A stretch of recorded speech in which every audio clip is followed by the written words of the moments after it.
Hey everybody, and welcome to our early comic review video. I'm Andy. I'm Matt. We're here with Infinity Flux Comics out of Chattanooga, Tennessee, and this is our big show where we show you some of the biggest and best books that are releasing this week to your local comic book store, whether that be here at Infinity Flux, on infinityflux.net, or at your local comic book store. We're here to tell you a little bit more about what to expect when you go to one of those places and you see the stuff on the wall. Yep. Maybe you won't be as confused after we're done with this, or maybe you'll be more confused. Hopefully not, but I mean, it's always a possibility.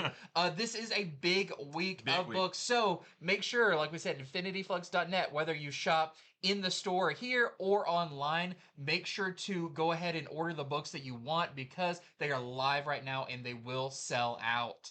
So make sure that you get your orders in, and then on Wednesday, you'll be ready to pick them up, or they'll be shipped off to you. Either way, you'll be all set. Yep. But let's get into this week because it's a big one. I think it's the and I say this partly in jest, but it's the biggest week of the year so far. But now we're like 4 weeks into the year, so I mean we're getting to at that rate. Point. Like December, we're gonna have like 200 books. Yeah, right. Oh my something. gosh, don't tell me that. All right. So we are going to talk about Absolute Batman number 16. This is the second issue featuring a team up between Absolute Batman and Absolute Wonder Woman. This is not a continuation of the story from Absolute Wonder Woman number 15. So if you didn't read that, no problem. You can still read this. It's a whole separate story. We do know each other by now. Yes, they've established like a friendship. Yeah. So it is it's. I mean, yeah, it's their second meeting. Yeah. But it's not like the last one was to be continued, and it's not. This is a one and done, self-contained story. Batman now knows how to get in contact with Wonder Woman. Yeah. Whereas before he didn't. That is the only thing that carries over. That's right. So in this one, Bruce goes to visit Harvey and Oswald in the hospital. They're not very happy to see him because they blame him for the condition that they're in, and he blames himself, and I guess he probably should. I mean, if I'm being honest, he was the one that sort of brought them in to help him against Bane. So he feels really bad, and he wants to try to help Wayland because Wayland is probably the worst off, right? He's a straight up, he's a straight up monster, right? So he contacts Diana just because that's now that he can do that. And he asks her if are there any mythical artifacts that might change Wayland back into a human, from the monster that he is now. Because he knows like Greek mythology. He knows there's a lot of like part man, part animal. Yeah. And he's like, seems kind of your realm. Right. And Diana says that actually, there is one that she can think of, but obtaining it requires a long, dangerous journey through a realm that exists between the living world and like the underworld. It's like this weird sort of limbo realm, and it's going to take a days-long journey. It's going to be very dangerous, and then at the end of that journey, they're going to have to fight a being of immense power, which sounds pretty intimidating. But Batman being Batman, he's like, let's go right now. So a lot of this book is showing them on their journey, and it lasts for a really long time. And it's kind of funny because they along the way, she'll be like, don't look at that or else you'll die. Don't listen to that or else you'll die. So there's danger all around. So there's dangerous moments, but there's also some really some beautiful moments as well as Bruce and Diana kind of start to open up to each other, start to learn a little bit more about each other, and those are probably my favorite parts of the book. Was them just talking to each other, him telling her about what happened to his father, and her telling him about growing up in hell, and just that kind of thing. So really nice character moments that really sort of cements their friendship that they develop pretty quickly in that Wonder Woman issue. I do feel like going forward, if they ever do encounter Superman or something, it's like they've got a pretty like solid friendship pact now. Like they're good with each other. They spend enough time together that they're on good terms. And I think that's a really cool for these characters going forward, a lot of character development. So they do reach the end of their journey, and there is a very powerful being that they have to fight, and I'll leave it at that. Tell you to let you read it for the rest of yourself. But are they successful? Do they get the item? If they get it, does it work on Wayland? You'll have to read it for yourself to find out. But this was great. I really liked that Absolute Wonder Woman issue. I like this one even better. I thought this was that one is a little bit more like surface level, they're trying to solve a murder, right? Where this one is a lot more mythological and Batman encountering things that he's never encountered before, and sort of a whole new world for him. So yeah, I mean, this was great. I mean, this is just another great issue of Absolute Batman. Like I said, this is a one and done. So the next issue is a start of a new story arc with Scarecrow. So this begins and ends in this issue. But I loved it. I loved it. It's probably my pick of the week, I think. So yeah, it's really good. So yeah. This is our A cover right here, and the only other cover we have is this 1 in 25 Riccardo Federici variant that we're selling for $24.99. So make sure you go ahead and order this if you haven't already, or if you haven't subscribed to it, because we sell out every time. We sell out every time. Yeah. Well, next up, another big one. This is Iron Man #1. We have been talking about this for a while, being excited about this because it does feel a little bit back to basics at Marvel with a lot of their series. Fantastic Four, now Iron Man, Punisher, Captain America. Yeah. So this is, characters are looking familiar, and we're getting back to kind of their core elements here. And hopefully Daredevil in April. I'm very optimistic for that too. So this is by Joshua Williamson, which is, a big shock. We've talked about that as well, who's one of the kind of trailblazers over at DC right now, lending some of his time over to Marvel for Iron Man. The art in this is by Carmen Carnero and Nolan Woodard. So this, like I said, back to basics with Iron Man. You don't have to have read any of the, recent previous run of Iron Man to understand what's going on here.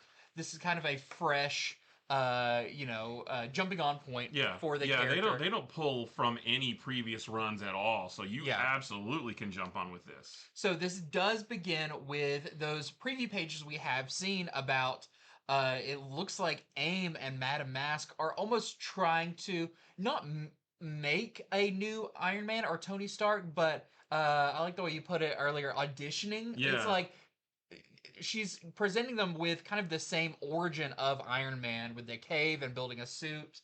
And it's not like she's looking for Iron Man. She's looking for the next Tony Stark, this inventor, this genius.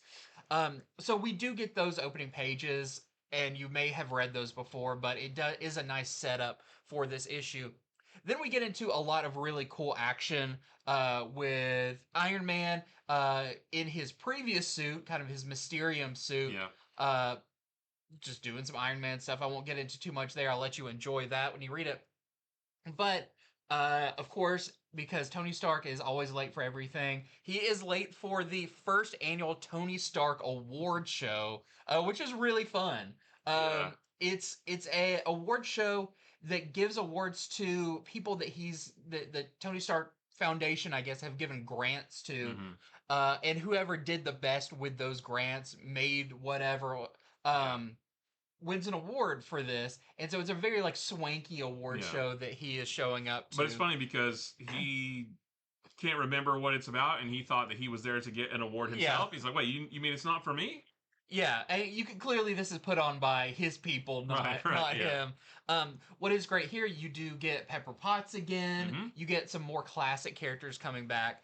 But it's not long before AIM attacks, and it looks like they are kidnapping some of the potential recipients of this award, and we can kind of get an idea of why, given the beginning of this. Yeah, they basically think that we're trying to find the next Tony Stark. What better place to find those than the people that Tony Stark himself picked to get this award for things that they've done with technology and things like that.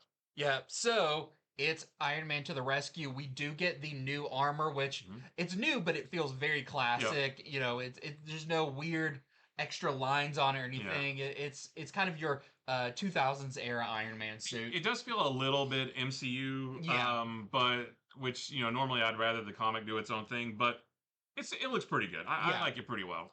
Yeah, so that's I'm gonna leave it there, but there is some seeds planted for what's to come because there's some things said by Tony at the end of this, and some other characters that show up that definitely have you wondering about the bigger picture going on here. There's definitely a giant question mark at the end. Obviously won't spoil it, but after the last page, I'm like, why is that a thing? Why is that going on? What is the the reasoning behind all this? So definitely some questions to be answered, but I love this. I thought that it's it's a little bit of a setup issue, Right. so like a lot of first issues, you've got to sort of establish the story, the setting, the characters that are going to be involved, but it's off to a great start. Yeah. That's the one thing I want to drive home is this is off to a really really good start. Yeah, that's it's a setup issue,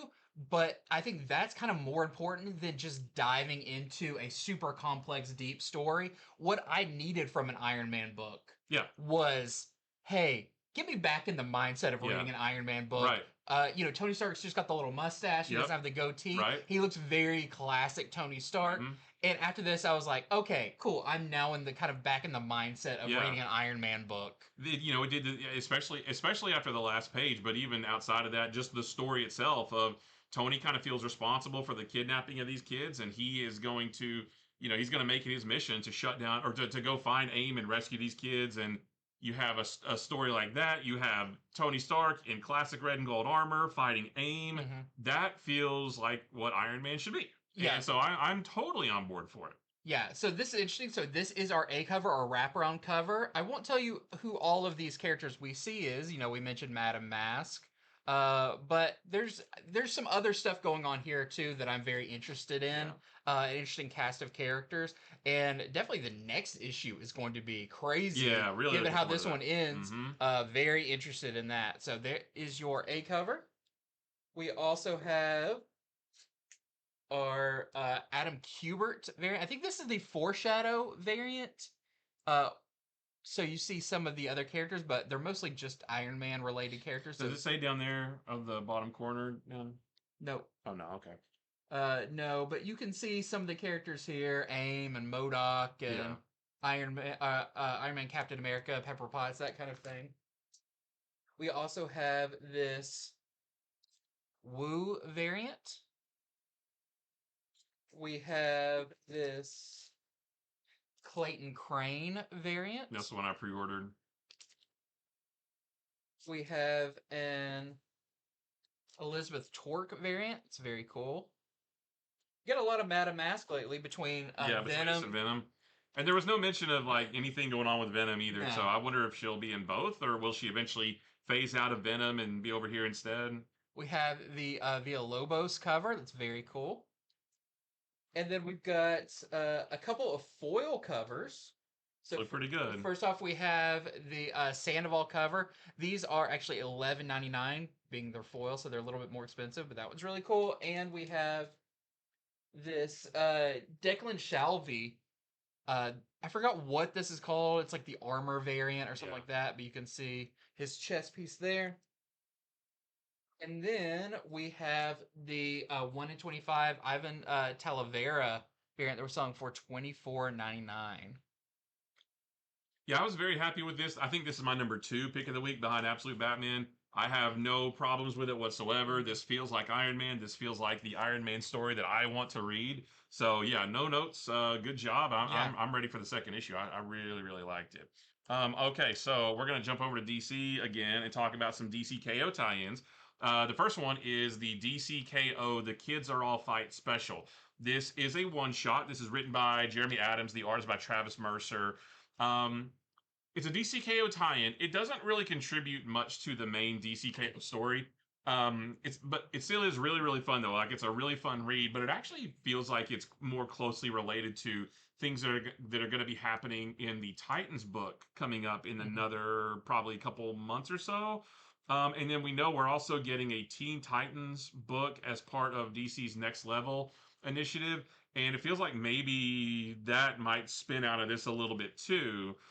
So yeah, not a lot of DCKO stuff. Nothing about the tournament at all. It runs parallel. It runs parallel to Titans. Yeah. And there's all the stuff going on Earth. Yeah. During this. Still really good though. So basically, this issue starts on the Watchtower. Donna Troy and Roy Harper are getting ready to go down to Earth and do what we saw them do in Titans number 31 last week, I believe it was.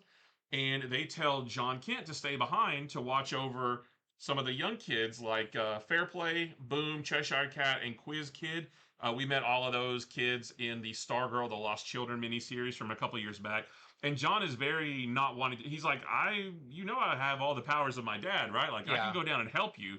But they tell him, well, we need you up here because if we fail, you are our last line of defense. So we need you up here.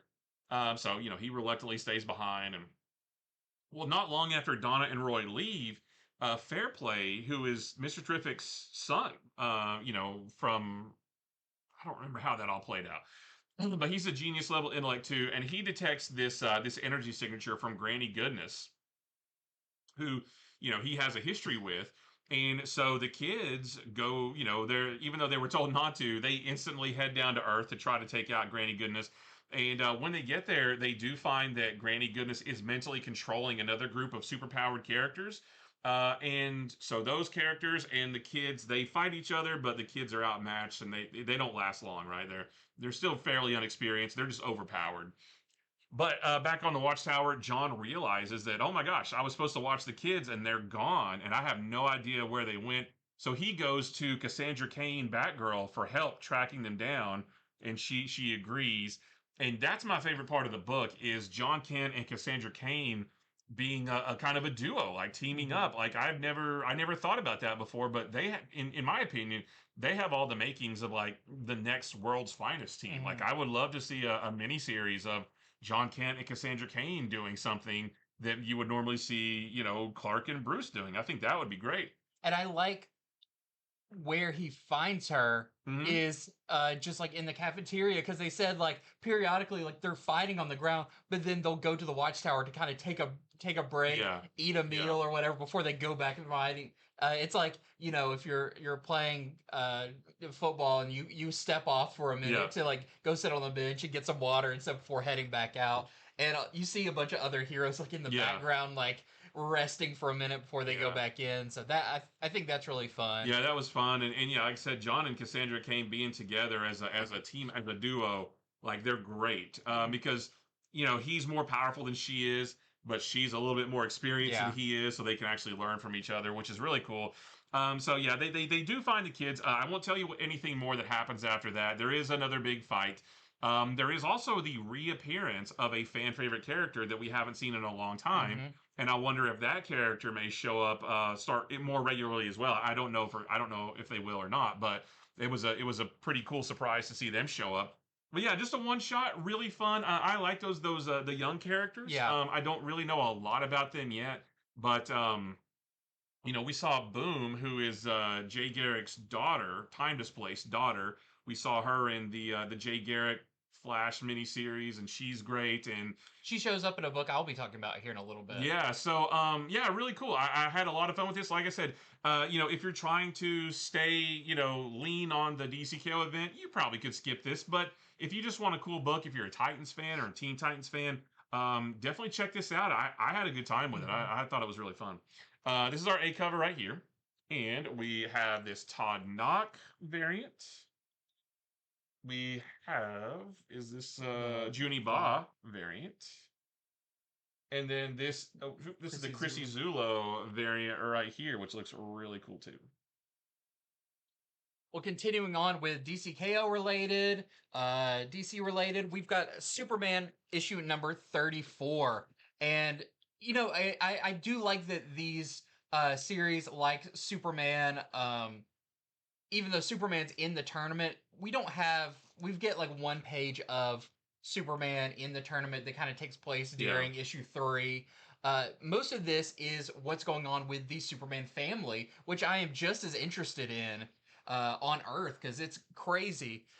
So this one focuses mostly on the Superman robot that we saw from the previous issue, that the Fortress of Solitude has a bunch of Superman robots that are kind of programmed with, they're not as strong as Superman, but they do have a lot of his like moral coding and his personality. We get a flashback of the creation of them, and you do get kind of Superman's thoughts about them. He is still kind of hesitant on these existing, but now that this KO event is going on, they need all the help they can get. But we follow this one Superman. I almost want to call him Cyborg Superman, but that's a whole different character. It does look like because he got the half his face is torn off. Yeah, so it does look like him, but it's not. But it's him. It's Lois who's got her powers back, and it is Superboy Prime who this is a great Superboy Prime issue. They have information, and we don't really know what that information is, but we guess it's something within kind of the memory banks of this Superman, since it does have some of the same memories that Superman has. Well, it's information about Darkseid that they were able to pull out of the Kryptonian archives. Yeah. That Lois thinks will be helpful in defeating Darkseid in the tournament, and they're like, we got to get this to the Time Trapper. We got to get it to Superman because he can use this information. But we still don't know what that is. Yeah, we don't know. We have no idea what that is. Yeah, what? I'm very curious. I want to know what it is. Ace up their sleeve that they're trying to get there with. But of course, they have to fly across Earth, which is currently being kind of terraformed into a new apocalypse with fire pits bursting up and everything. Plus, we have the danger of the Dark Legion of superheroes, which are showing up and causing a lot of problems. We see Saturn Girl and a few of the others break into the Fortress of Solitude, and that's a really interesting thing because they do see something there that kind of stops them in their tracks. That is a really interesting moment, but I do feel like this series of Superman that is running parallel to DCKO is really setting up Superboy Prime for some cool stuff, because we kind of got the hint that he's going to be a member of the Legion of Superheroes in the future. So not sure about that, but this does feel like it's getting us more familiar with that character. Well, and we know like DC has announced officially that when DCKO is over, Superman's not going to be around for a while. We don't know why. We don't know what's going to happen, but in the pages of this series, it's going to be Superboy Prime for a while, not forever, but for a while. And so they're setting him up to sort of fill that role while Superman is wherever he's going to be. We don't know yet. And it is fun because Superboy Prime is fourth wall breaky. Yeah. Because he is from essentially, it's not our world, but it's an equivalent where he reads Superman comics, and he knows. So he's like, at one point he's like, oh, we got to get there before the last issue of this event. This event's going on or whatever. This was a really fun issue. I really liked it. It's got just a really cool final page. And I'm interested to see how this kind of dovetails back into the main DCKO book, because it does feel like there's something here that definitely could be used to defeat Darkseid. Well, I think this is a really, really good, this is what tie-in should be, because it actually references something going on in the Kids Are All Fight special. It references a little bit of what's going on in Titans. Like you said, it's supplanting Superboy to do some stuff. They're trying to get some information about Darkseid, which could have an effect. Plus, there's something with the Legion in here that actually could have an impact on the whole end of the event as well, or at least as it pertains to the Legion of Darkseid. So there's just like this. This isn't like I always go back to like the Union Jack Blood Hunt tie-ins. Like, I don't really care what Union Jack is doing during Blood Hunt, but this fits in perfectly. This is a perfect puzzle piece that fits in the larger puzzle of DCKO. It has its place. It's very relevant. It's a great story. What I like is we're following a Superman robot through a lot of this. The real Superman's not in this. But that Superman robot, and I think you said earlier, like still has his nobility and his compassion, and he still wants to help people. And even though, hey, there's valuable information locked in your brain, he's like, well, but those people over there need help, and I got to go do that. So I love that side of Superman. So seeing it in a Superman or a Superman robot, either way, I love it. Yeah, there's a great moment with some villains who maybe learned that they made a mistake staying on Earth during all of this, and that whole sequence is great. Plus, you've got a little bit of Booster Gold in here. Just a lot of really interesting things going on. It's a great issue. I think it's my maybe number 3 pick of the week, maybe. So here is your A cover. Not a whole lot of this happens. I mean, that's what's happening during the fight, but you don't see too much of that. What you do see is some Lois Lane. This is the Kyung-eum variant. We've got this, is this Dave Johnson? Yep, this Dave Johnson punk variant as well. And I should mention too, like, I said, oh, this fits in really well and it's really relevant. You still could absolutely skip it and just read the main DCKO and you'll be fine. Mm-hmm. But if you are reading these, and these two books are really good too. So if you are reading all of these, you get an even bigger picture of this big event, and they don't feel useless or like wasted time. They all have their place in this event, and DC's just done a phenomenal job of making everything have its place, and it just feels if you just read DCKO, you'll get this little bit of a picture. If you read everything else, you'll get this giant mural, and I love it. Yeah, they're doing really well. All right, so let me put in some notes here, and all right. So next up, we've got Justice League Unlimited number 15. And this is another DCKO tie-in from Mark Waid, Dan Mora, and Sean Isaacs. And so this one, there's chaos. We're seeing the chaos that's happening on the surface of the Earth, that's caused by Earth being terraformed in a new apocalypse, that kind of thing. So all of the boon tubes and all the other teleportation devices around Earth, they've stopped working, and we saw that last issue because all the power on the Watchtower is being siphoned away somewhere. Luckily, Ted Cord Blue Beetle finds the cause of that, and is able to sort of take care of it. That's not a spoiler. That's not that big a deal. So the teleporters come back online. We do get more of Kid Flash's battle in Oklahoma City, which is cool because in that sequence we get to see more of Dan Mora's new characters that he designed a year or two ago. Really cool. The frog one, I really like. Yeah, Golden Frog, Kadejos, and Boruca. And I think it's Kadejos. It's like that big werewolf looking that's on fire with a chain. Like they actually have. They do some stuff in here. Yeah, you see kind of they speak and everything, their move sets. Yeah. And so more with them, please, DC Comics. So we get some of that. We get more of the Terrific 10 in Hell as they continue to make their way to Neron, and just like the previous issues of this story, not everyone makes it. So yeah, this is just like, I know that's a whole bunch of things, but that's what this has been for a while, is just showing you the chaos that is going on outside of the tournament while the heroes are inside the tournament fighting. And I think that's important. It's like, oh no, this isn't self-contained to like one little fight. The world is at stake here, and we're seeing that in this book right here. We get to see a whole bunch of characters, which is always fun because Dan Mora and Sean Isaacs both. I love their art style and seeing them draw these characters. It just really makes the stakes for DCKO feel really high. Yeah. Because sure, we can go watch Superman and Hawkman or whoever fight each other, but this is like, oh no, there's a whole lot more crazy stuff going on, and this book shows a lot of that. So I really like this a lot. I can't wait till after the KO's over and like Superman eventually gets back, and he's like, "How was it out here?" Yeah. And they're like, "Bro, you don't even know what we went through for you." Yeah, who did he like? You fought Captain Atom. We were putting out fire pits and all kinds of stuff. So this is our A cover here, and we have this really cool Steve Skroce variant. All I gotta say is Mr. Terrific maybe shouldn't have put a number on his Terrific 10 because it's looking real bad. Yeah, it keeps dwindling. Yeah, he's having to change that copyright on his team name. Terrific 9, Terrific 8, Terrific 7.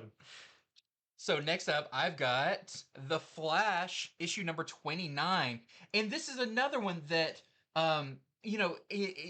you've got Darkseid looming over all of this. But each member of kind of the DC universe is doing the little bit that they can to prevent kind of different fronts that he's attacking on. This one has been about that he is attempting to mess up the creation of the Speed Force when Barry Allen was struck by lightning, and replace it with his anti-Speed Force, which would not be good.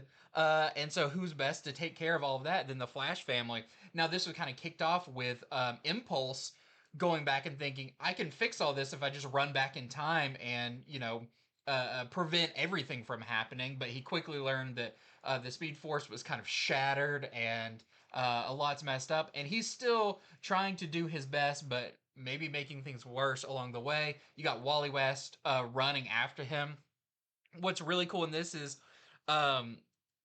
we are at that moment just like a few minutes before the lightning bolt hits Barry Allen, and maybe even Impulse showing up and Wally showing up could mess things up. So that's very scary here because they're like, well, we got to get there and stop all of this from happening because the Legion of Darkseid is also heading back there. But in the same moment, us doing this could also be a problem. So they get there to a very confused Barry Allen, who Yeah. you feel really bad for Yeah. because he doesn't know he's going to be a hero. So he's just looking around like, who are all these people that just showed up while he's there?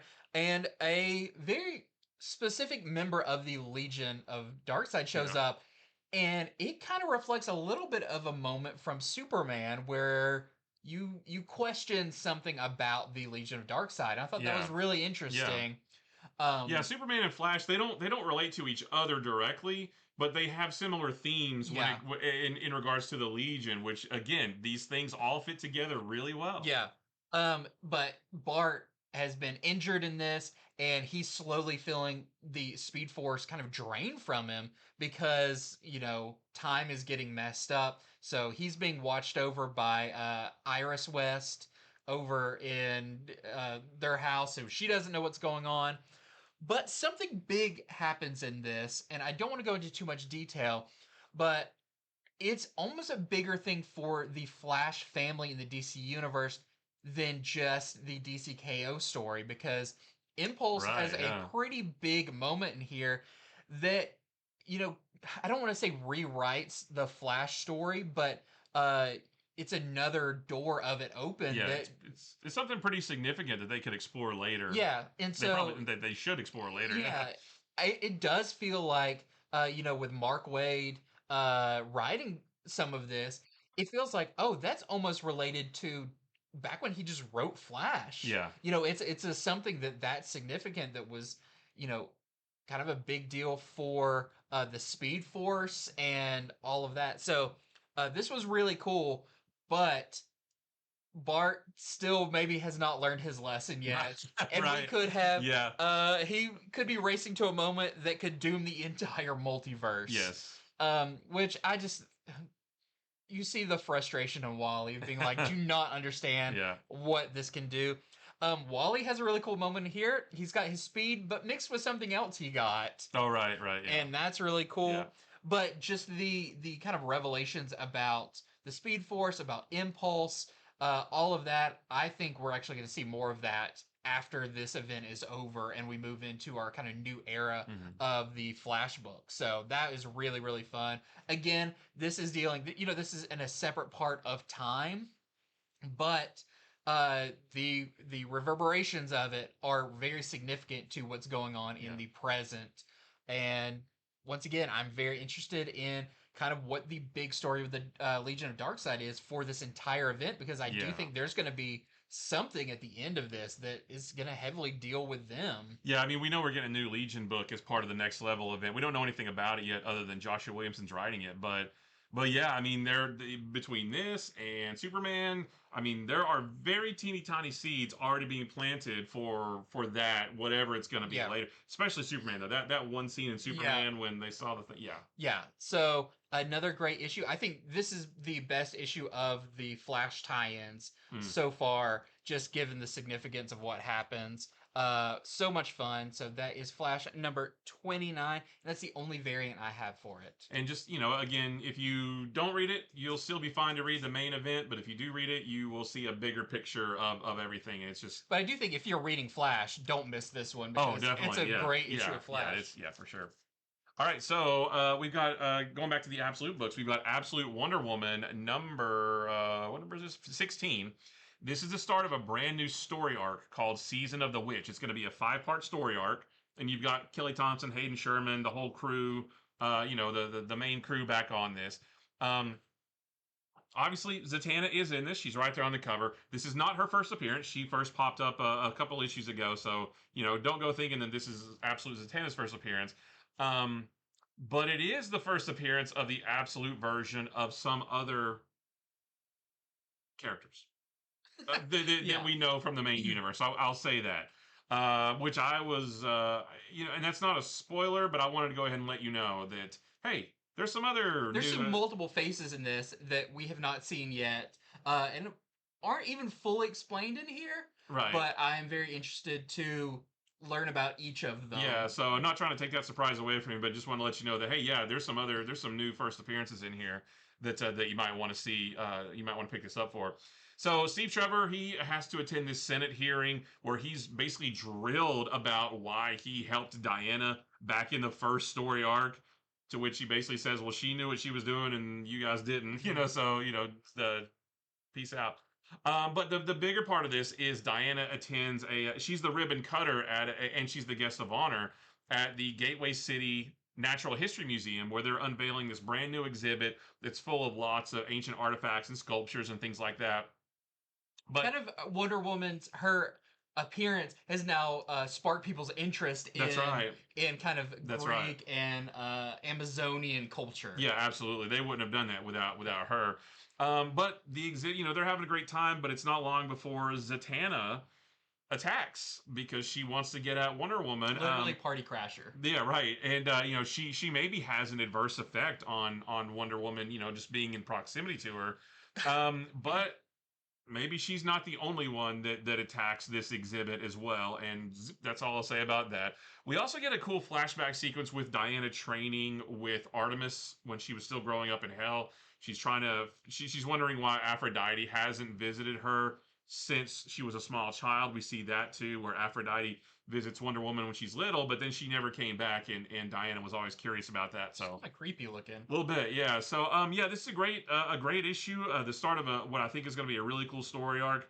Like I said, Zatanna is in it, and as well as maybe some other characters, and this is going to be really cool to see them interact with each other and what may happen at the end of all this. I can't wait till everybody reads this and I can discuss with people about it, because I have a lot of questions about certain things in there, and oh, that's not the way I expected that to be. And there's also, I don't want to call it a cold open, but there's something in here that's set in a lab. Right. That I also have some specific questions about, because I don't know where that's leading as well. Yeah. And there's an object there that I'm interested in. Right. Yeah. So very cool. Lots of good stuff. This may be like my number 4 pick. We're knocking them all out, but this is really good too. Like we said, it's a super huge week of really good books. This is our A cover, and that's the only one that we have. I like this version of Zatanna. Yeah. I really hope that maybe at one point they do like a Zatanna one shot or something, because I would like to see her lead a book to really kind of.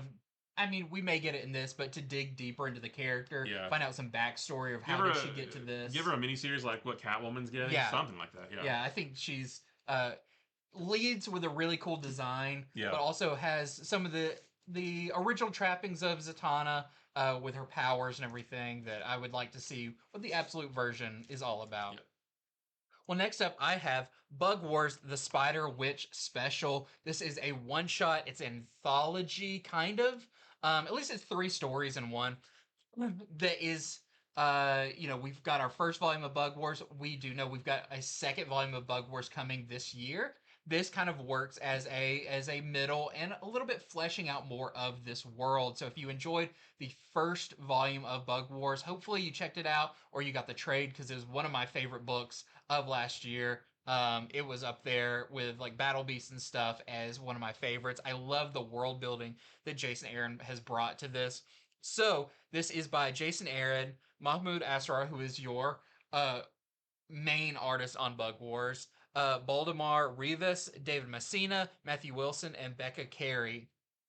And the main story in this is set 3 months after the first volume, where we are following. This whole book is about Wista, who is the Spider Witch that we met in that first volume, and also the other witches of the Weird Web that inhabit the old potted plant hanging on the, back porch of this house. So in this main story, Wista has been kind of exiled from the Spider Witches. Like, she knows it. She knows that, like, because of this kind of forbidden romance that she had, that she is no longer welcome, which seems weird when a spider comes up and says, hey, the witches want you to investigate this, it's a tree, but it's usually full of life and everything, and it's kind of on the outskirts of the yard, and it's grown silent. Will you go look into it? And she's like, why would you want me to do that? And maybe they give her a reason about something from her past that makes her go, okay, I'll go do that. But when she gets there, she finds it very quiet, a lot of carnage, and another new character that's there that very much kind of mirrors her story. But if it went kind of a darker direction, this is full of action. It's full of very mature stuff because that's kind of what Bug Wars is in the most fun way. Um, but that is kind of your A story, and it's really good. I really enjoyed that story, and it used to build Wista's character quite a bit and get a little bit more backstory on her. The second story is interesting because it involves um, a young Might who has ventured too far from his party, and he runs into Wista, and she's going to help him get back to where he's going. And that story is really fun. But the third story is the key one here, and it is the one drawn by Mahmoud Asrar. Uh, so it is feels like the most like we're returning to the Bug Wars universe proper. And this one's interesting because it almost works. There is a story, but it does kind of work as one of those Marvel Timeless one shots. Yeah. When every one of those, you get a page and you see there's like all this like, what does all this mean? Yeah. It's like all these little teases. Of the future. That's what we get here. And seems to be a new threat coming. Yep. And we do see some of that threat in one of the stories. But just other weird characters and moments and stuff teasing what's to come in Bug Wars. So I definitely recommend this. I even think you could read this. So some people who work here while we were bagging and boarding and doing all this were like flipping through this and being like, "Oh, I haven't read Bug Wars, but I want to read this." Yeah. So I do think this could work as like a. You won't get all the information, but you could kind of follow some of these stories without reading the first volume. But hopefully, this sends you to read the first volume. But this is mature. It's got a lot of everything in it. But I think that's what makes it so fun. It is the mix of fantasy, Honey, I Shrunk the Kids mixed with Conan the Barbarian in the most fun way possible. So if you want it, definitely pick it up. I think it maybe it's like 42 pages. It's pretty thick. It's pretty thick. Especially that first story took me a while to read. Yeah. So this was a lot of fun. There's also some of the like journal entries from Mr. Slaymaker about kind of the backstory on the spider witches and all of that. So very fun. We've got our A cover here. We've got a Tula Lotte variant. It's very nice. And now we know this one had a black bagged variant, but we are all sold out of those. The blind bags. Yeah. The blind bags. Somebody asked on our Friday video about the blind bags, but yeah, we've already sold them all. Yeah, already sold out of them. It's hard to order a lot of those because one, they're kind of adult related, so we can't just have a ton of them sitting on the shelf. But also, when you don't know the cover, it's kind of hard to order them. But we also have this, I guess it's a 1 in 25, and this is the Rivas variant that we are selling for $24.99. One of my favorite new universes going on in comics right now, and it's great to get back to it.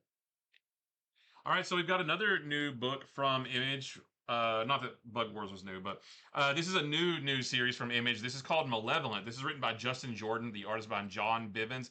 This kind of reminds me of a story you would see in an anime or a manga. Kind of reminds me a little bit of like Chainsaw Man without all the crazy chainsaw stuff. So just man. Just man, yeah. So 30 years ago, there was an accident with a big hadron collider that tore a hole in what is essentially the barrier between the living world and hell. And these demons started coming through, and they've been dealing with that kind of thing. Like the world kind of adapted to that. These demons can possess humans, or they can possess informationally complex organisms. Basically, they can possess computers and smartphones and things like that. So, in order to deal with this, the police, every time they have to get involved in something involving them, they use like special equipment that have these wards and these seals all over them, like protection spells, that kind of thing, to deal with those demons. It's not always all that effective, though. But luckily, they have a new weapon, and it's this girl right here. Her name is Morgan. She is part human, part demon, and she's powerful enough on her own to fight against these demons. So we see some of that in here. This issue mostly introduces us to all of those various concepts, and this a lot of this issue takes place inside of a building that a demon has kind of possessed. Like I don't know if the demon possessed the building or like something in there, but the police go in and then Morgan has to come in, and that's where we meet her, and that's where I kind of got a little bit of like anime manga vibes, because like there was a little bit something like that in Chainsaw Man, I think, although that was like way more crazy. But it's like they had to go into a building and deal with a demon in a building, and they were ill equipped for that. Oh yeah, I remember that with the weird hotel rooms and Yeah, stuff. right. Yeah. So it gave me a little bit of vibes of that. But yeah, a really cool, unique story. So Morgan, she doesn't quite understand how like humans work, I guess. So she's got a little bit of learning to do. But maybe she can't be fully trusted either, because she is half demon. So and they have a different name for the demons. I can't remember what it is, but there's a as we're getting some exposition, there's a character who says they're essentially demons. It's just that people don't like to call them that, but that's what they are. So yeah, a brand new story, from Image. I think this is going to be. I think this might be a 5-issue miniseries. I'm not 100% sure. It might be an ongoing. But yeah, so if you're looking for something new, then yeah, this could be right up your alley. I love Justin Jordan, so Yeah. I'm very interested to read this. He's writing Gunpowder Profits, which is one of my favorite indie books on the stands right now. So I'm loving that. This is our A cover. We have this nice Phil Hester black and white cover. This is the Canon variant. That's Morgan right there. And then this is the Ben Templesmith cover, and that also is Morgan right there. You get a good look at her there. Well, next up, another Absolute book, and we're not done with them yet. This is Absolute Flash number 11, and this is a very interesting issue that kicks off a two-part story called The War of the Flashes. Wally has passed through this portal in the Fox lab to a realm where he meets I don't want to say who it is, because I don't want to ruin it. I don't remember if they showed it in the last one, but he meets a familiar face there and learns that this place is called the Still Point. This is what they describe as like the Eye of the Storm, with basically the Speed Force circling it. And a lot of this issue is exposition about what is the Speed Force in the Absolute Universe. So they go through a lot of like kind of it's metaphysical attributes, like what is it, the foundation of everything is kind of the Speed Force. That's all super interesting, but the fear is that now that Wally's in there, that he'll never be able to get out, because a lot of people have entered it. Almost none have made it out, or the ones that have made it out have been severely changed by it. We learn about the fate of Barry Allen. We learn about the fate of Jay Garrick. We learn quite a bit about, and I think this is really interesting. I don't want to give away too much, but what does the rest of the universe know about the Speed Force? We don't really get like, do the Green Lanterns know about the Speed Force in like the regular continuity? So some of that's brought up, which I think is really, really cool.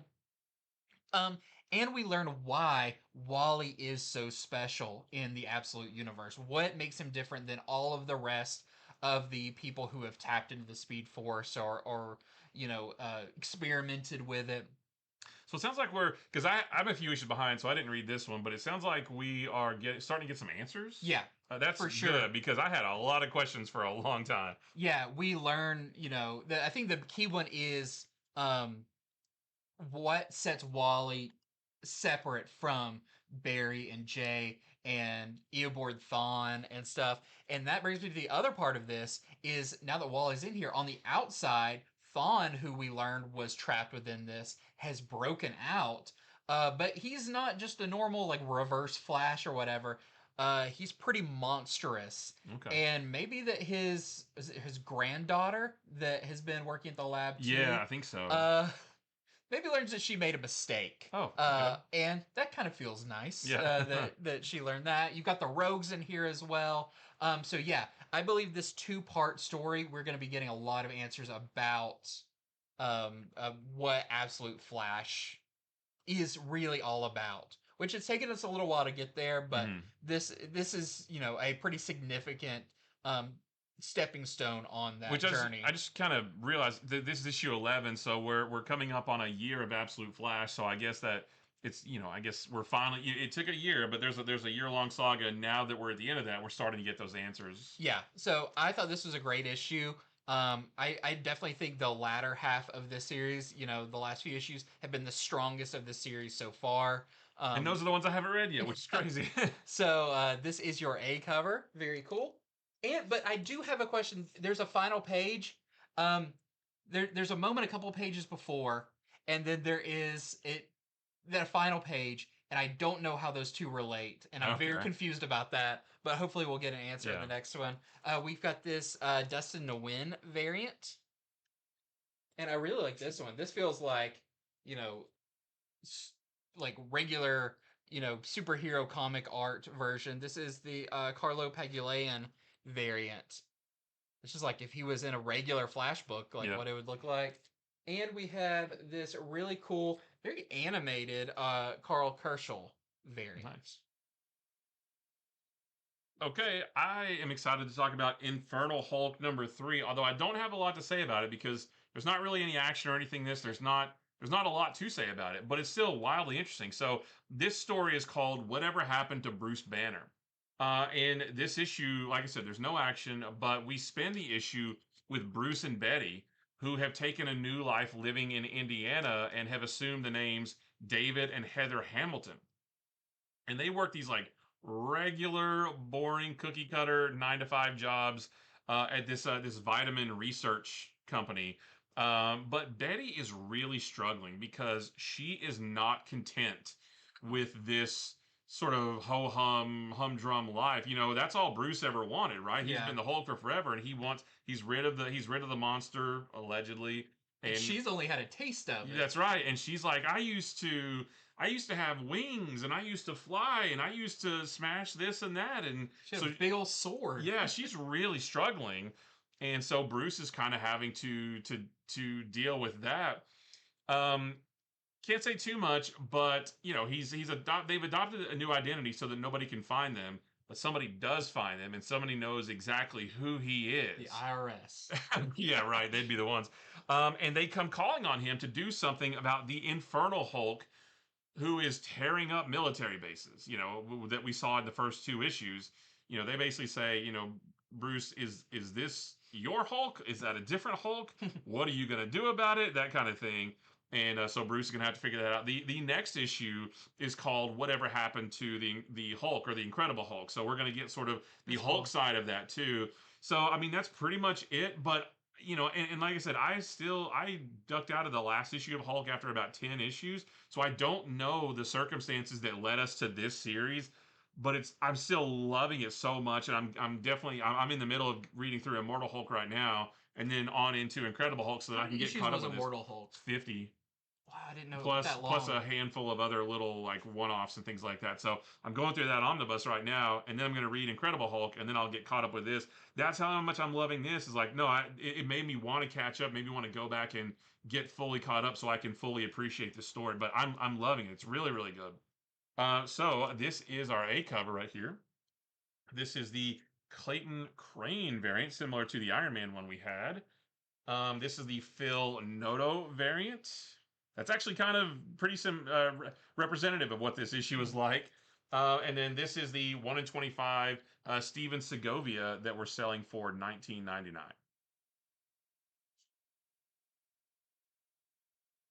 Yeah, I read some of Immortal Hulk, but I do need to go back and read all of that. It's very weird. I mean, I'm only about a dozen issues in, and I always said I don't really want my Hulk to be a horror book, but man, where I'm at right now, I'm digging it. I think it's cool. Well, next up, I've got Amazing Spider-Man, the 2026 annual.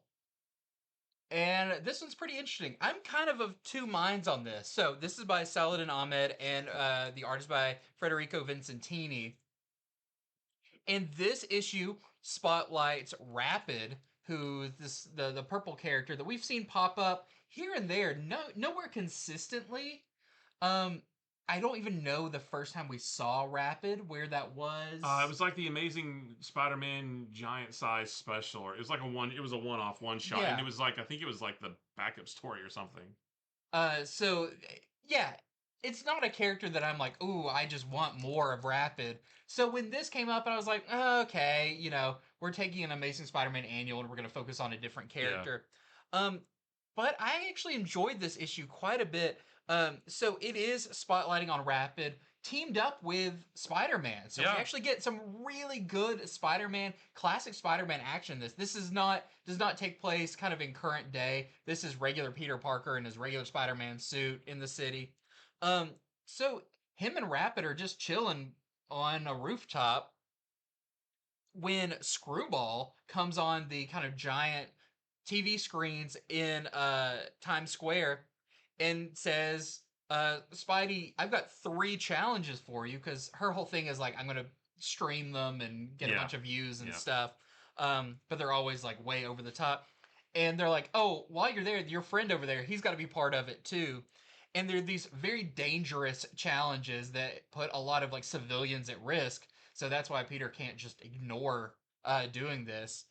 And yeah, it's just that. And it's a lot of really fun action as you see Spider-Man doing Spider-Man things and Rapid using his powers, which he can kind of create like force fields around things that stop time. Mm-hmm. So like before this like beam shoots out of a thing, he can like freeze around the nozzle of it and stop it from doing that, or stop a car from falling. And that's maybe the best I've seen his powers used or in this.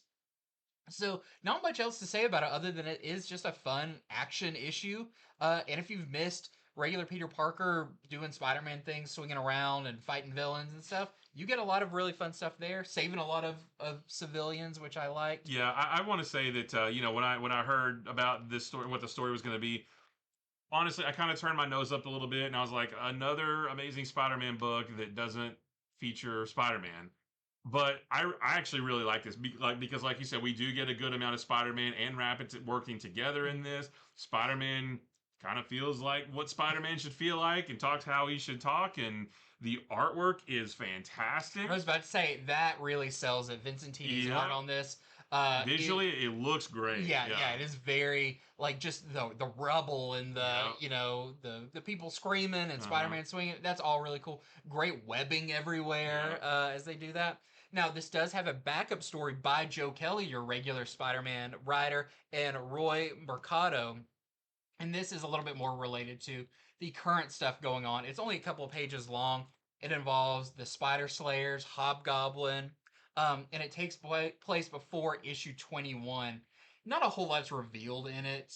It's just kind of like, hey, there is a bit in this that does, point the camera towards what's currently going on in Amazing Spider-Man. But, it was fine. There's no Spider-Man in that story. But yeah, this was good. I liked it. Yeah, I liked it. I went in with low expectations and came away thinking, hey, that was a fun Spider-Man story. Yeah, so maybe if you skip annuals, don't skip this one. Yeah. Or if you're looking for just a fun Spider-Man team-up one-shot, this is another great one. Mm-hmm. So we've got our A cover here. We've got a Baldari variant. We have a really nice Delato variant. I think that's the one I pre-ordered. And this one is great. This is the Vincentini. So this is what your interior art looks like. 1 in 25 for selling for $14.99. Yeah, I was pleasantly surprised with that one. Okay, going back over to DC and the Absolute books, we got Absolute Martian Manhunter number 8. This is a little bit hard to understand. I had a little bit of trouble with this one. No, Absolute Martian Manhunter? Maybe it's a little weird. It's a little trippy, yeah. So this starts with people from all over. calling the FBI, reporting suspicious activity by their friends, their family, their neighbors. You see all these word balloons. I need to report my spouse. I need to report my neighbor. I need to report my friend. Kids reporting their parents. Yeah, right. And so John Jones is assigned to look into all this because they do recognize that, the FBI does recognize that, hey, there's a lot of people calling in to report on people they should care about all at once, and they do realize that it's a little bit weird.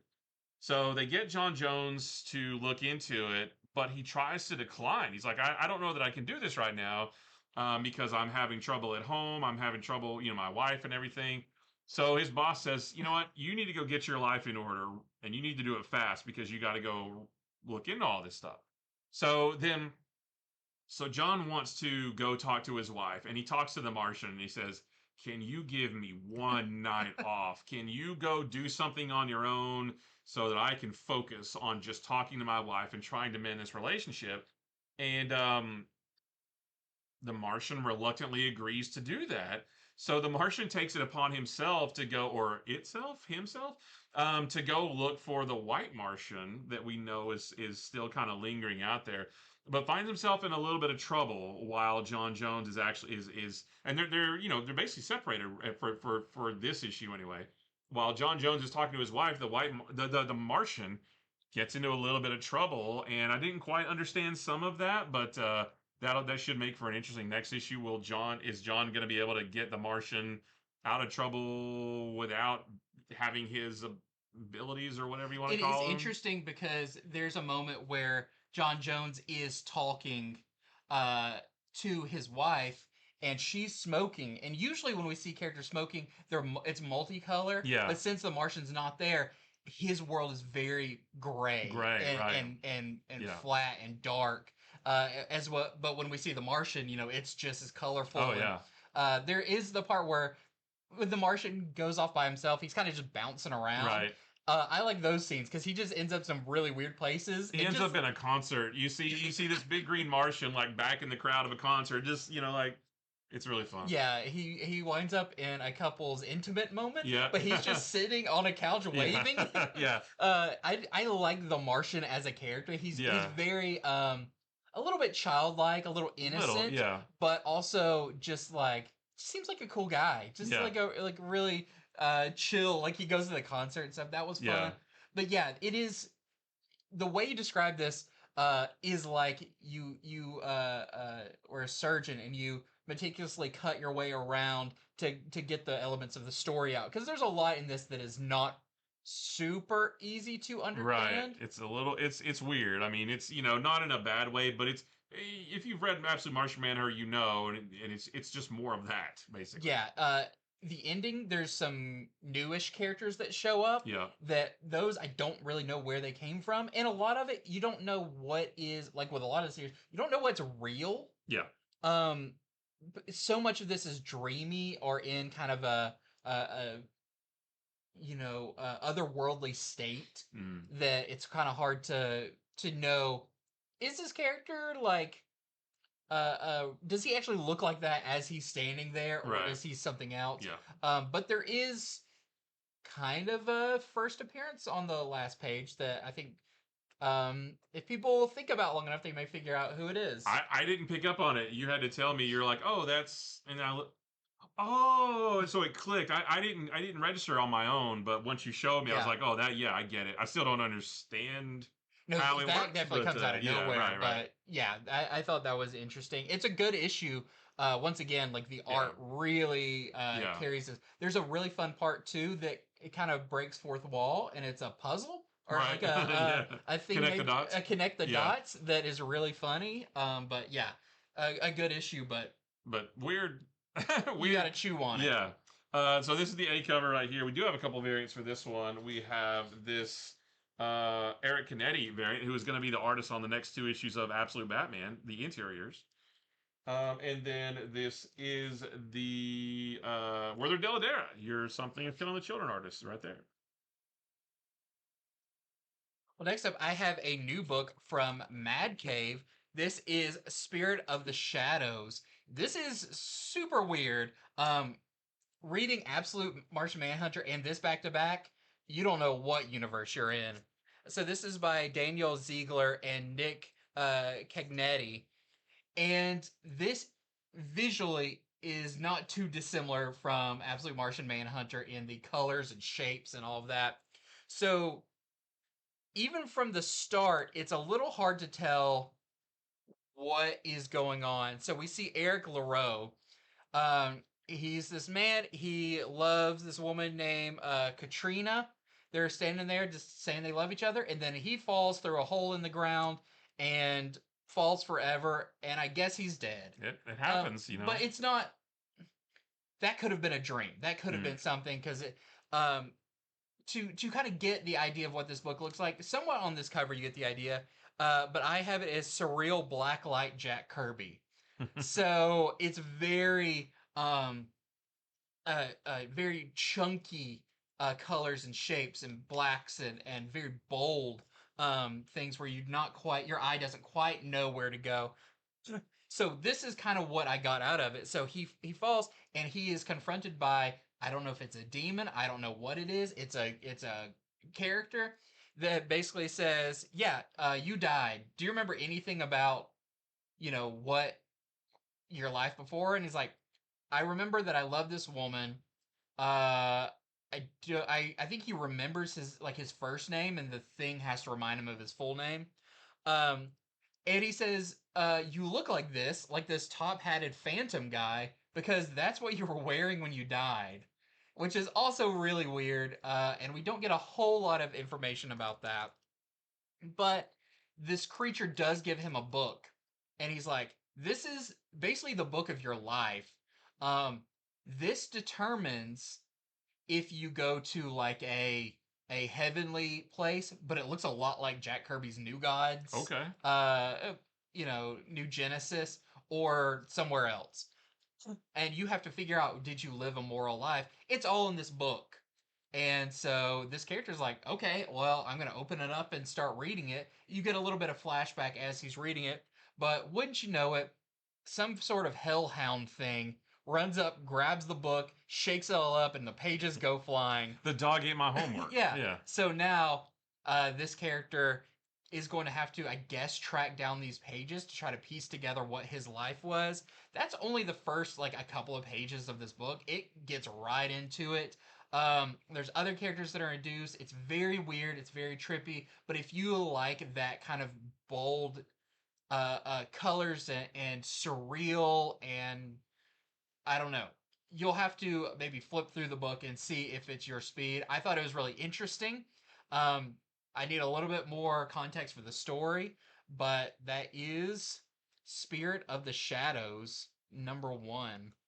So that is your A cover, which is your interior artist. I like the look of that. It reminds me of like Madman, maybe a little bit. Yeah. With a little bit of Madman, a little bit of Deadman. Yeah, it's Yeah, I like that. The art, it is very bold. It's very, yeah, chunky. A little bit Javier Rodriguez from Absolute Martian Manhunter. The backgrounds. Yeah. The backgrounds are not walls or anything. They're abstract shapes cluttered on top of each other. Okay. So yeah, it is.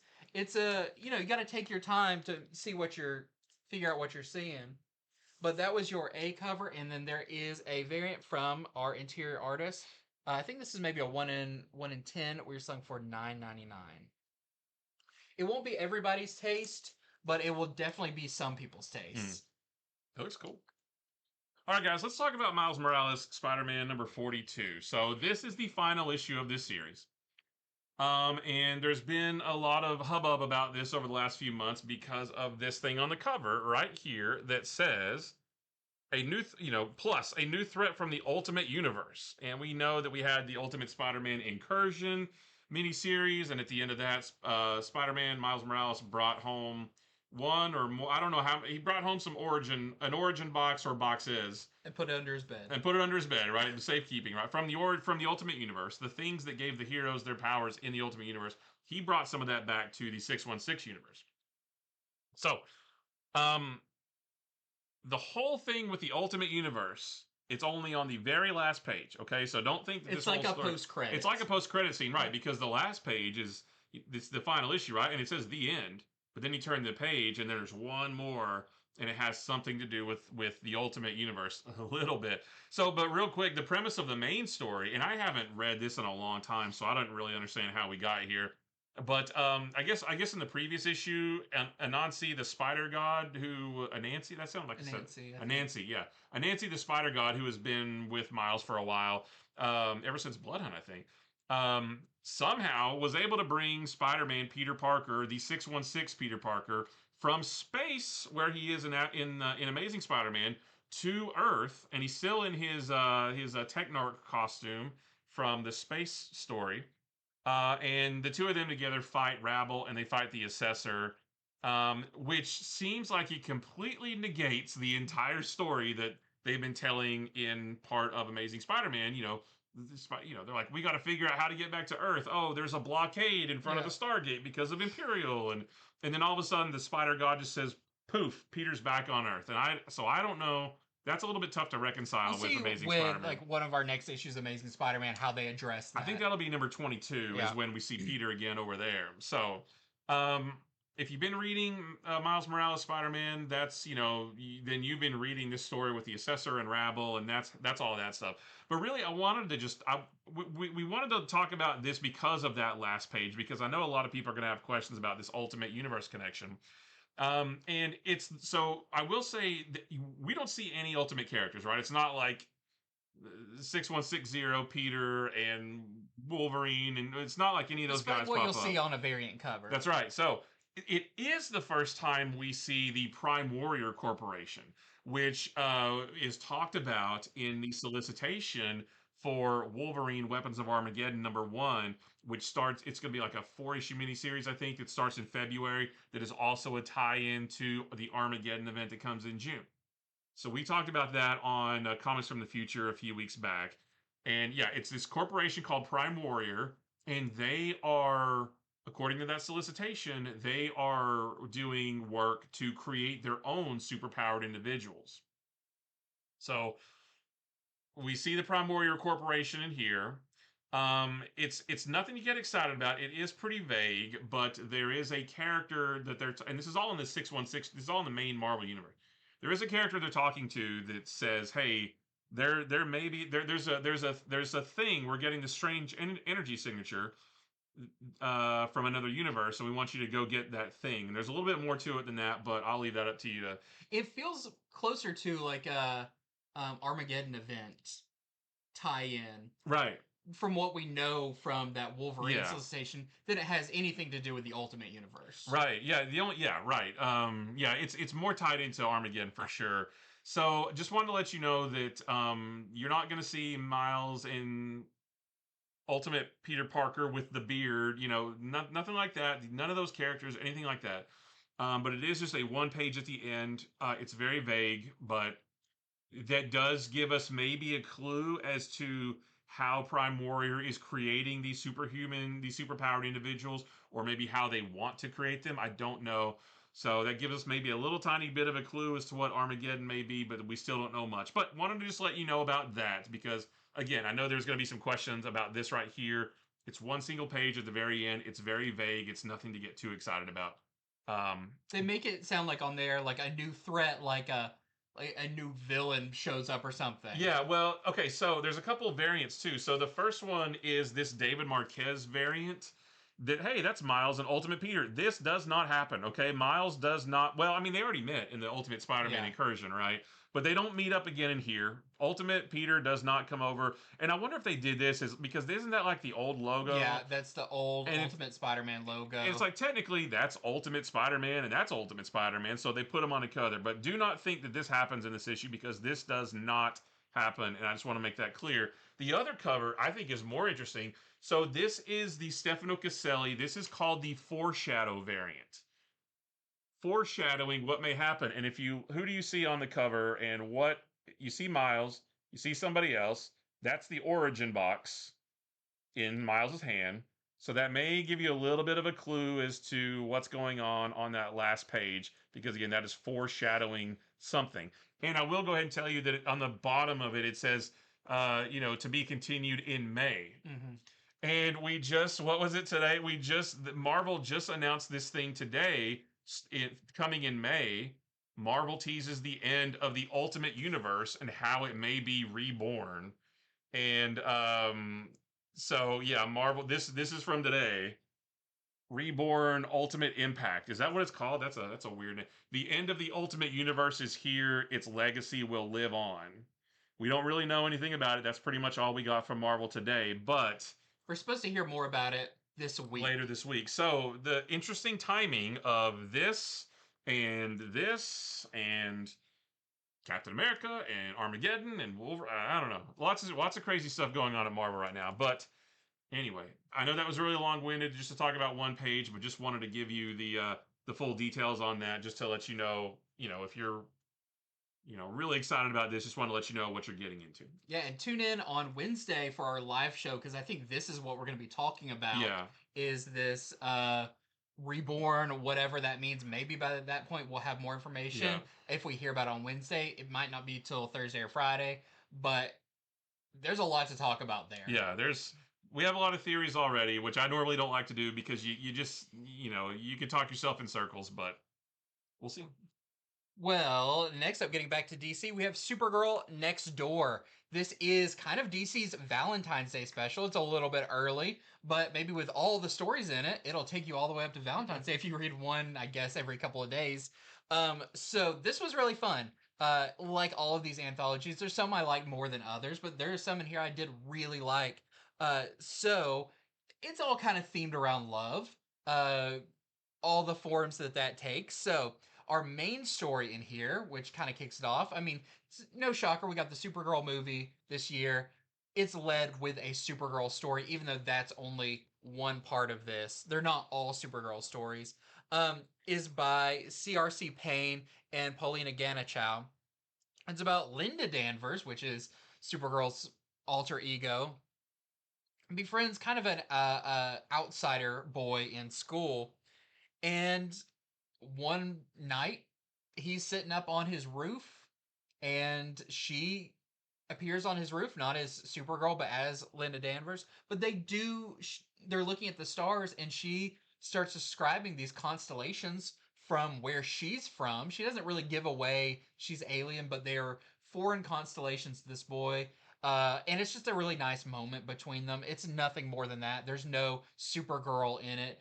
There is a mention of Nightwing and Flamebird, which I always love the mention of those classic Kryptonian characters. That's our one story. We also have a story about Jay Garrick by Dorado Quick and Laura Braga, who I love Laura Braga's art. And we get the backstory of Jay Garrick and his wife, Joan, from before Jay Garrick was a Flash all the way to maybe an untimely current day with them. But this does have their daughter in it, which is really nice. Oh, yeah. And it's cool because it does show very key moments in DC Universe. You even see Jay Garrick's first reaction to seeing the emergence of the Justice League, which nice. I thought was actually a really interesting, like, hey, do I need to hang up my hat now because there's these new kids in town? That was really interesting. We have a Harley and Ivy story by Nicole Maines and Sweeney Boo. There's a Guy Gardner story that's really funny. We've got a Wonder Woman story. The other ones I wanted to mention are Swamp Thing by Rosie Knight and Michael Shelfer. And this one I really liked. One, it feels very Vertigo Swamp Thing, but it's Swamp Thing remembering the first time he saw Abby, who's kind of his love of his life, which is also from the kind of Vertigo era. It's just really nice. It's very Swamp Thing. It's very like in the swamps, and this very like this girl who kind of moves through the swamp with ease, and him observing her, and then it's got a really nice ending to it. That I really like that one. There's a Martian Manhunter story that does have Chacos in it, which I'm always nice. Happy to see. And then there's a Green Arrow story by Dave Wilsgos and Dylan Deitch, and it is a story of Green Arrow and Black Canary, but it's kind of set in like 80s DC universe. Okay. And it looks awesome. Batman's in it. There's not a lot of dialogue, but it's that team like of Justice League that has like vibe on it, and the Detroit Justice League, right? yeah, kind of like that. It's just visually really cool. I would love to get a kind of a story set back in that time frame with this team because that was really cool. But yeah, it's fun. Bunch of stories, bunch of different characters. It's not just Supergirl. That's just the first story. But I recommend picking it up. I really liked the Jay Garrick story, and I really like the Swamp Thing story. So if that appeals to you, you can pick it up. It is $9.99, but it's like square bound. Like yeah. it's a thick book. Yeah. And just the one cover. All right, well, I've got Sorcerer Supreme #2, and half of this issue is Wanda fighting Agatha Harkness because Wanda just kind of took on the role of Sorcerer Supreme herself, and the Vishanti said, "No, you can't do that. We're the ones who are supposed to pick. We pick Agatha, right?" So that kind of happened last issue, and then they come to blows and into magical blows in this. So half of the issue is just them fighting each other and all these big magical spells and stuff. We do also see how Wanda convinced Chthon to be part of her like advisory council that we saw in the previous issue. Because you might think well, he would never do that and she would never ask him, but we see the circumstances around how that came about. I'm having trouble with this book though because it's still weird to me that that Wanda she claimed the role of Sorcerer Supreme because she says, well, the Cloak of Levitation chose me, as did the Eye of Agamotto, but the Vishanti, they're the ones who choose the Sorcerer Supreme unless the current Sorcerer Supreme bequeaths that title to somebody else, like Strange did with Doom, right? And Wanda's like, nope, I don't care what you guys say. I'm good. I'm it. And I just can't get this picture out of my head of like somebody just walking into a business and sitting down to work, and the manager being like, "We didn't hire you for that job," and the person being like, "I'm going to do the job anyway," and then the manager saying, "Well, I hired this person for the job," and then they fight. I cannot get like it's hard to see Wanda in the right in this. In my vision of this, Wanda is the bad guy, but everybody in the book, even Wong is at the first issue, he's like, well, you weren't chosen for this. But in this issue, he's like, well, the Vishanti sometimes gets things wrong. And I'm like, no, she just kind of like she just sort of did this on her own. So I'm having trouble reconciling that, even though we're supposed to be cheering for Wanda. Yeah, you tell him, Wanda, and I'm like, no, she wasn't picked for this. So I'm struggling with it a little bit. But if you got the first issue and liked it, just wanted to let you know that the second issue is out. So that's the A cover. And actually, out of all the books we have, I think this is the one that has the most variants. This is the Russell Dodderman variant. We have the Jenny Frison variant. This is the Devmalia Promenic. What do they call this? The promo variant. Yeah, which we don't need that anymore. Like that should have been on the cover #1 or something. And then we have the Malavia variant. Nice. Yeah, I like that one. And then we have the 1 in 25 Marco Ferrari variant that we're selling for $19.99. Well, next up, I want to talk about capes because I really like this, and it's just a joy every time I read something in the Invincible universe, even though I have the trade of this. I know it's like new dialogue and new art, and I've probably read this back when like I was in the middle of reading, like while Invincible was still going on. I don't remember a lot of this. I remember little bits and pieces, and I remember something key from this because issue #3 of this is the secret origin of Knockout, who is the girl with like the boxing gloves. Yeah. She goes on a date with Kid Thor, and we kind of get a little bit of both of their backstories and kind of how they're a little bit of legacy characters, or other people have had these roles before them. It's a great moment of them just sitting in a cafe talking. Plus, the headquarters of Capes gets attacked, and there's a major betrayal. So this was a great issue of Capes. I'm still super excited for issue #7. That's when things are gonna take a different spin, because that's where the kind of retelling or reimagining of the series ends and something new begins. We have our theories of what that could be, but even in the letters page of this, it brings that up again. Okay. It's like, hey, nice. issue number 7, that's going to be a big deal. Yeah. So I thought this was great. I love this book. I love these characters. I know what happens to a lot of them because they do come back in Invincible or Guardians of the Globe and the Invincible universe, and even back in the regular Invincible title. But just getting to revisit them is so cool. So that is your A cover by Ryan Ottley. Hopefully, even when it changes, like kind of direction, starts doing new stuff, I hope Otley still does the covers because that's another big selling point for me. This is your Englert variant, which is your interior artist.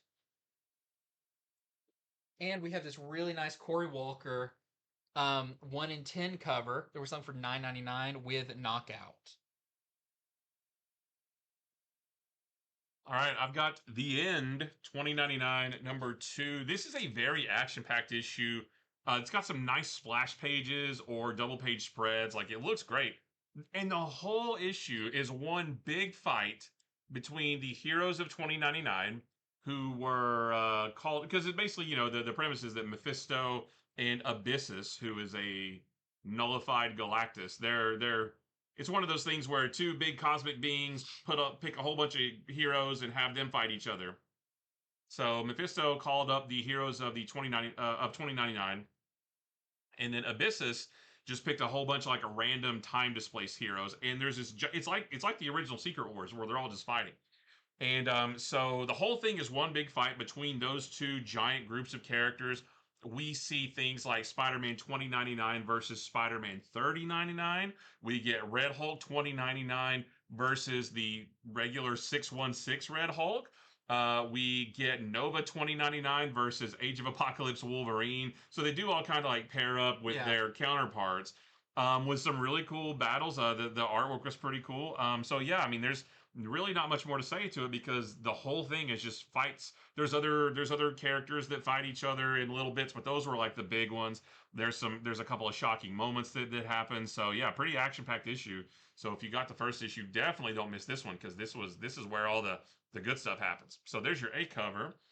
We have this Pagulayan variant. And then this is the 1 in 25 Francesco Mana variant that we're selling for $19.99.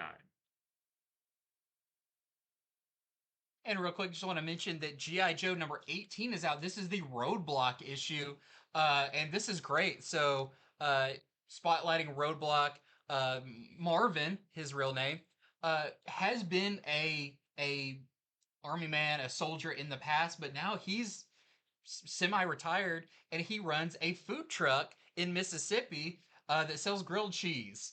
And that's all going well until Tomax and Zaymont show up to try to recruit him to their side. And when he turns them down, it doesn't go well, but you might see some chase scenes with a grilled cheese food truck and action ensues. Yeah. This is a really fun issue. It's good. So, kind of a one and done, sort of. One and done. But I really like this introduction of Roadblock in here. I feel like it gives him a lot of personality, and just that you get to see how he handles the situation is awesome. So, great issue of G.I. Joe with issue 18. This is your A cover. And we have a Kendrick Lim variant. Yeah, that's great. And I believe this is the 1 in 25 Lucas Meyer cover. They're selling for $11.99. All right, it's time to enter the Speed Force round. This is where we have a handful more books to talk about, but we're going to go through them a little bit more quickly, and we don't have variants for these, but you can see the variants if we have them on infinityflux.net if you're interested in variants. But the first one we're going to start with is Harley and Ivy, Life and Crimes number 3. And in this one, Harley and Ivy come face-to-face with the Joker, and Harley may or may not fall for his charm once again. But I will say that Harvey and Ivy share their first kiss and more in this. So, this whole series has been about their budding relationship, and we see that go to the next level in this issue. And it's the Joker with his face stapled from that's right, yeah, that's right, which is crazy.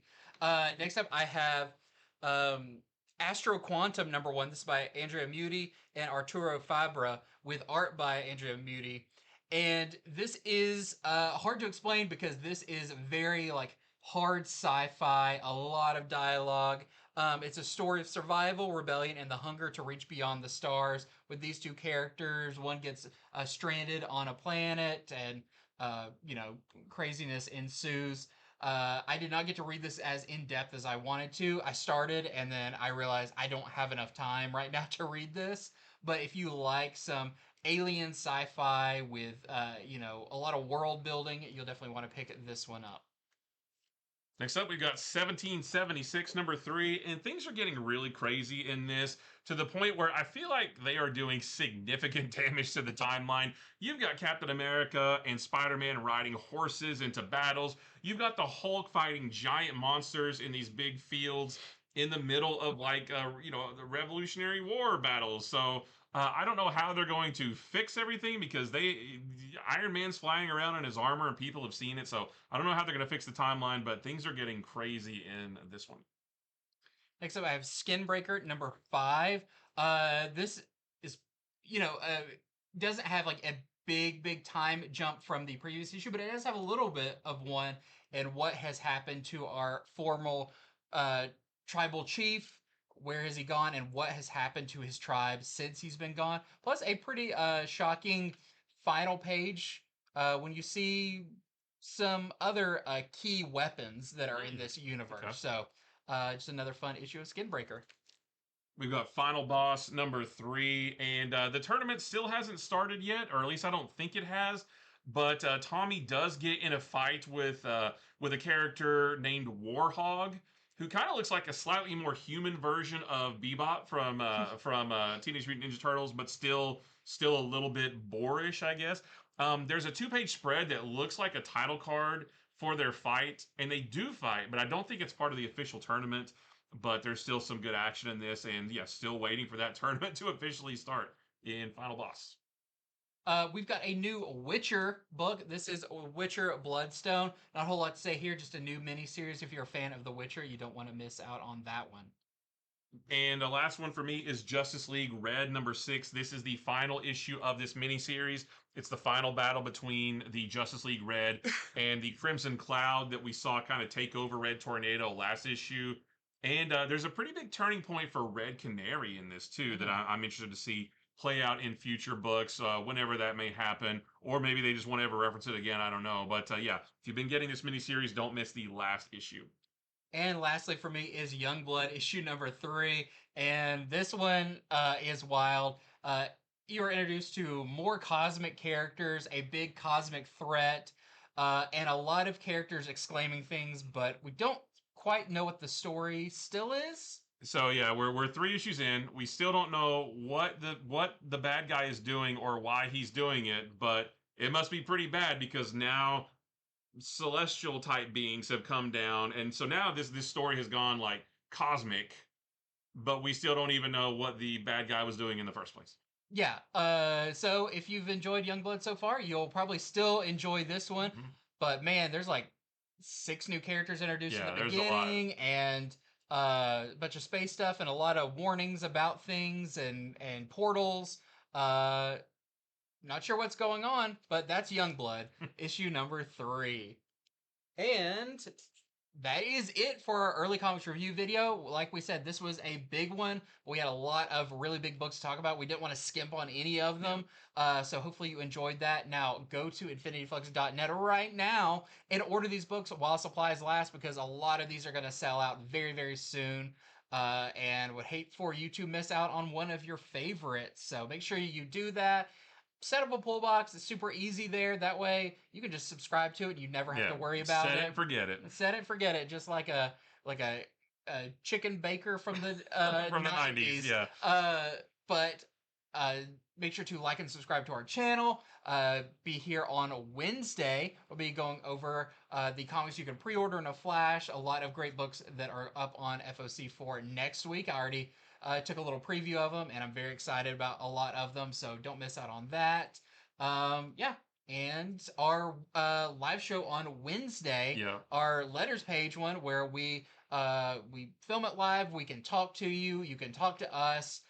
here on YouTube or any of the other social medias that we are streaming on. And maybe we'll be talking about that new Reborn Ultimate Impact that Marvel just announced. What is that all about? Maybe we'll know more by then, or maybe we'll just guess a lot of things. Right. But all that being said, until next time, See ya.